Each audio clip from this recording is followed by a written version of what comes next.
Today's topic is the creation of urine. How exactly does the nephron create urine to be excreted from the body?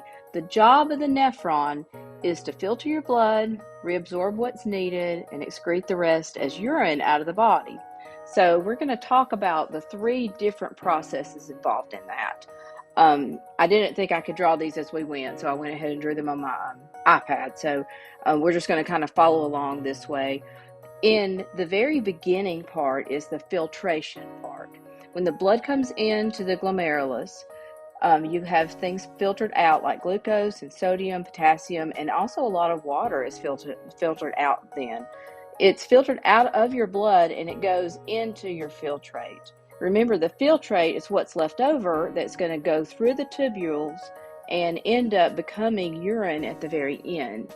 The second section is reabsorption. So the things that you need are going to be reabsorbed. That means they're going to go back into the blood from this filtrate that's going to become the urine.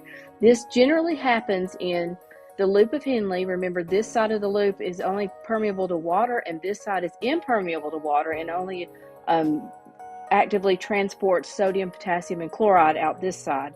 But this occurs in the proximal convoluted tubule as well as in the collecting ducts. And remember, we talked about in another video, these the collecting ducts are driven by antidiuretic hormones. So this is how some of the diuretics medications work, and some also work in the loop of Henle. Most of them work right here. I think Lasix works right here.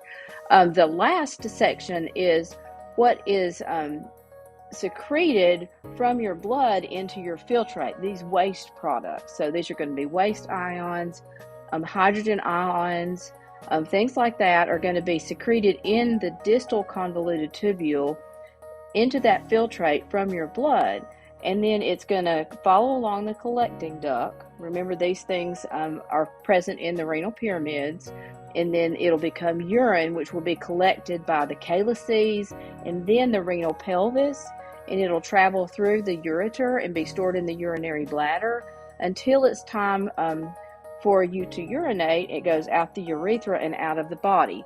And one thing my students always get confused is the difference between secretion, reabsorption, and excretion. Secretion is into the tubule, reabsorption takes it back into the bloodstream, and excretion actually takes it out of the body. So I hope that is helpful for your study of the kidney.